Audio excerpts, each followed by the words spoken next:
محمد تاغيرنا تركوكو أدكا وحاسدك جابان حبيب كان هو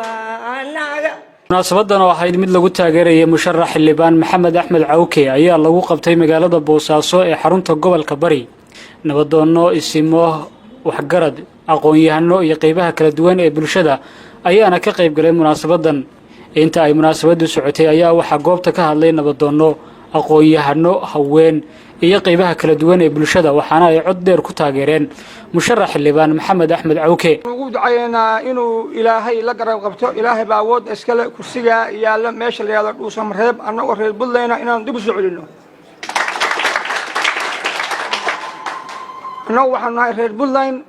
kursigaana Buntland baa iskale ninba halka la aaday ninkaas muddo badan buu halka fadhiyay ninkaas hadda musharaxa waxaan u ducaynaa maadaama aan hore halkaas ku soo sharixin maadaama kursiga rabo inuu Ilaahay la garab qabto Ilaahayna muraadkiisa u fududeeyo waxaanu aad iyo aad aan u soo dhaweynaa ninka la yiraahdo musharax Maxamed Axmed Aadan Cawke isagoo u sharaxan kursiga Saleebaan Cabdalle oo degmada Tawfiiq maanta qofkii maxaa la isku waafaqo inuu kaf u yahay oo mas'uuliyadda ka soo bixi karo in loo dhiibay mudan weeye waxaan rajaynayaa walaalkay Cawke inuu yahay nin arrinkaas ka soo bixi kara ilaahayna waxa ka rajaynayaa inuu ku guuleeyo xilkaas maaragtay uu u fudeediyo haddii uu ku guuleysan waayana waxa weeye sidii ugu khidmeyn jiray reerkiisa iyo walaalihiisa inuu ugu sii khidmeeyo ilaahay baa maamulka iska leh laakiin annaga hamigayagu wuxuu yahay hamigiisa uu ku doonayo in ilaahay u hagaajiyo oo u toosiyo isagana hadda waxa laga rabaa haddii uu ku guuleysto waxa weeye culays aan maanta saarayn baa saaran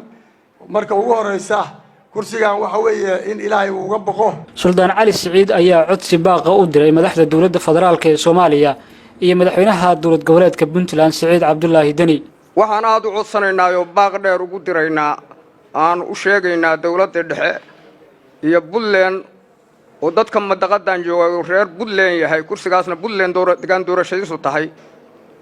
in deegaanka laha lagu soo celiyo waxaan dhammaan u sheegay aan baaq u diraynaa isimada Puntland waxaan aad ugu celcelinaynaa baaqaas dhammaan isimada Puntland inay arrintaas u soo jeensadaan iyo cidii kale oo dawladda Puntland xubnaheeda waa kursi ka maqan dawladda Puntland. musharax xildhibaan Maxamed Axmed Cawke oo ugu dambeyn munaasabada hadlay ayaa u mahadceliyay ka soo qaybgalayaashii munaasabada waxaana uu sheegay inuu u baahan yahay taageeradooda. anigoo Maxamed Axmed Cawke waxaan idinku imid in aad codkiina iyo garab istaagtaan wax walbo aad heel iyo hoo ay ugu sameeyaan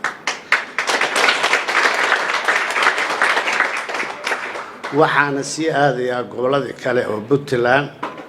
kursiga la wareegayo marba meel la aadayo inaan soo fadhiisiyo ayaan rabaa idinkana aad garab u siisaan marka qof kaliya waxba ma noqdo dadkiisa ayaa wax ka dhigo marka ugu dambeysana ma noqonayso inaan Boosaaso ku soo noqdo mar walba ayaan imaanayaa waxa ka maqan xuquuqda ka maqan Puntland waa noo raadinayaa. Cabdiqani Boos SBC Boosaaso. anigu waxaan isticmaalaa Samtel isagu ma uu isticmaalo Samtel anigu in badan baan Samtel ku hadli karaa balse isagu sidaa ma samayn karayo war ma ahayn run miya waa runtay 24 saacadood waxaan ku hadlaa 2500 oo shilin oo waa bilaash bishii oo dhan waxaan ku hadlaa $5 oo kali ah caadi ma aha maxaad mar hore igu sheegi weyday fikir